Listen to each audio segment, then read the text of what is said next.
Now, I want to give you one example of diversity among Muslims.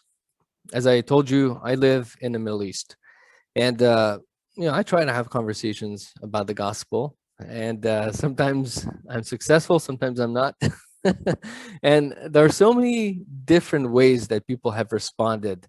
And I'll give you kind of different categories of responses that I've seen. So there are some Muslims here in Bahrain who will get very angry if you start talking about religion.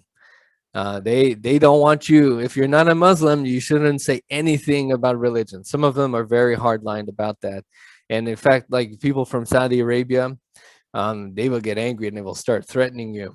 There was a guy, for example, he made a threat. Kind of like, if you keep doing this, if you keep having those conversations about Jesus, about the Bible, something bad's gonna happen to you. And they're serious.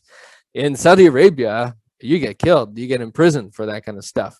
Here in Bahrain, it's more westernized, and so there are some protections against that, but you never know how individuals will respond. Sometimes they just take it upon themselves to get at you if the government's not going to do it. And so there's that kind of response. You get a lot people from Saudi Arabia, people from Pakistan, from Syria, from Iraq, sometimes from Bangladesh. It depends on who. You're going to see a lot of those kinds of responses. And so you have to be really careful. Now, so there's that group of responses. There are other people here who will say, okay, well, it's okay for us to talk about religion as long as you're respectful. Okay, if you're respectful, you can say your thing, I'll say my thing. And for example, I came across this guy. He was really passionate about bringing people to Islam, and he was from Egypt. And so he had, all these things to say. He would make me look in the Quran. He would give me some references to some Muslim apologists, and so it was a very intense conversation with him. He didn't mind talking about religion because he wanted to convert me.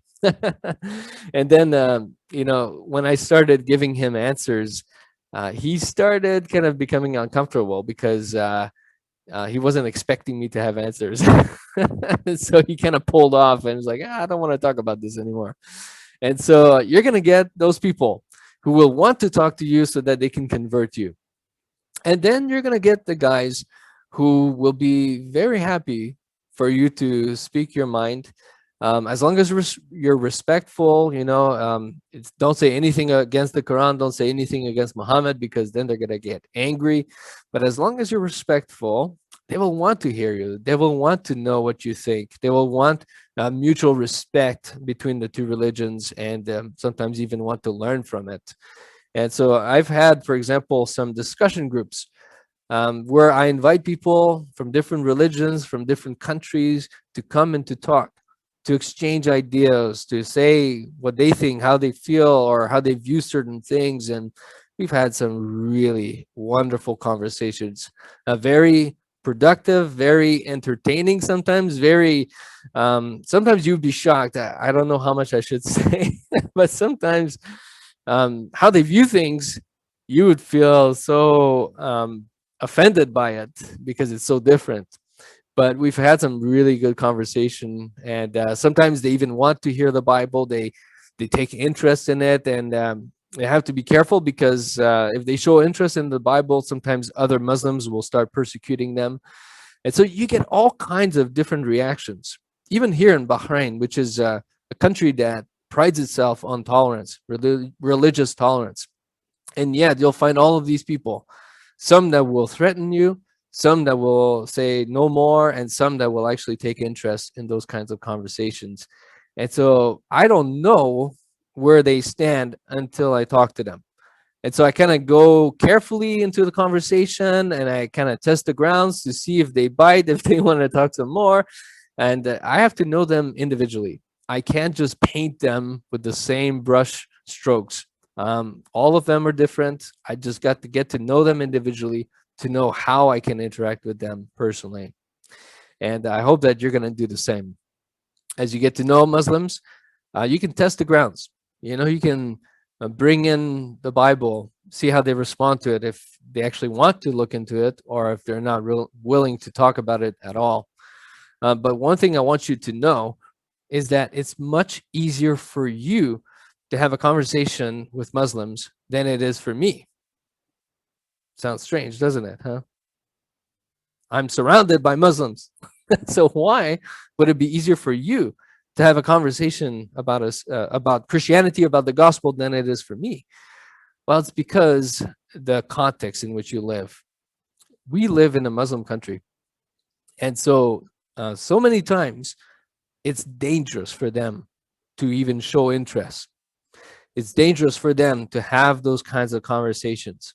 It's dangerous for them to actually start asking those questions. And so sometimes, even though they may be personally interested, when someone else hears that they have shown interest, then they will start putting pressure on them. They will start persecuting them, and they will make them stop, even though they personally want to. And so that's why, if you live in the West, in the United States, in Canada, in a non-Muslim country, they feel safer to investigate. And they feel like, okay, they can actually safely look for answers. They can actually safely read the Bible. They can actually, ask questions that would not be acceptable back in the Middle East.